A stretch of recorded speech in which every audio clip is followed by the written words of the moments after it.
say anything about that. Catcher was Mallory's current live-in boyfriend, the sorcerer who'd replaced me when I made the move to Cadogan House a few months ago.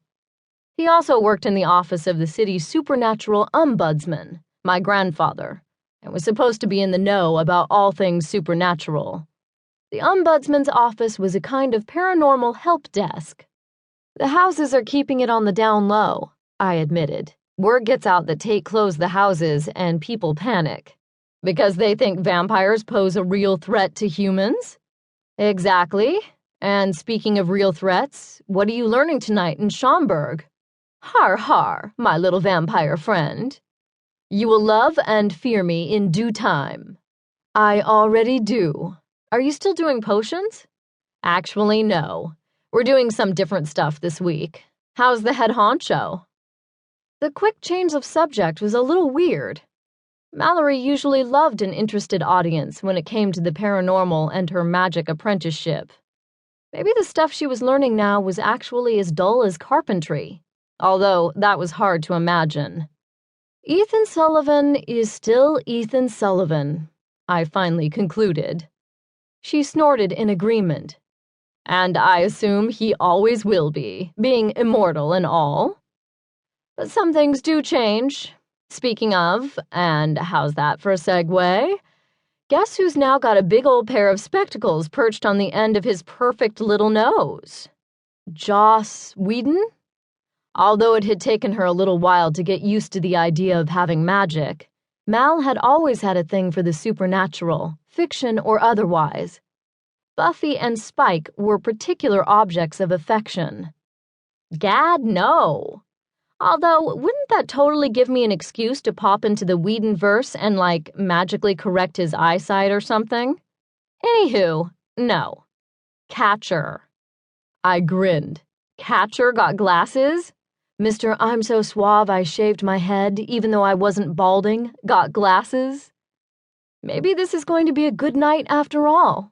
I know, right? To be fair, they actually look pretty good on him.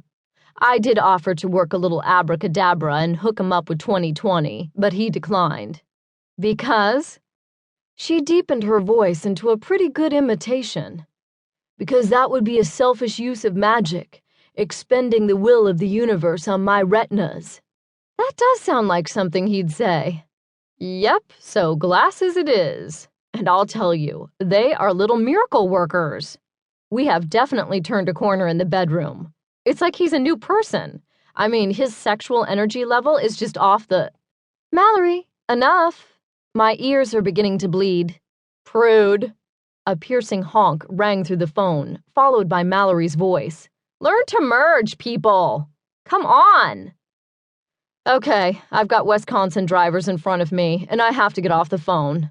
I'll talk to you tomorrow. Night, Mal. Good luck with the drivers and the magic. Smooches, she said, and the line went dead. I tucked the phone back into my pocket. Thank God for besties. 10 minutes later, I had a chance to test my Ethan is still Ethan theory. I didn't even need to glance back to know that he'd stepped behind me. The rising chill along my spine was indication enough. Ethan Sullivan, master of Cadogan House, the vampire who'd added me to its ranks. After 2 months of wooing, Ethan and I had spent a pretty glorious night together, but together hadn't lasted. He'd reversed course after he decided dating me was an emotional risk he couldn't afford to take. He'd regretted that decision too, and he'd spent the past 2 months attempting, or so he said, to make amends. Ethan was tall, blonde, and almost obscenely handsome, from the long, narrow nose to the sculpted cheekbones and emerald green eyes. He was also smart and dedicated to his vampires, and he'd broken my heart. 2 months later, I could accept that he'd feared our relationship would put his house at risk. It would have been a lie to say I didn't feel the attraction, but that didn't make me any less eager for a rematch, so I was warily standing my ground. Sentinel, he said, using the title he'd given me. A house guard of sorts. They're surprisingly quiet tonight. They are, I agreed.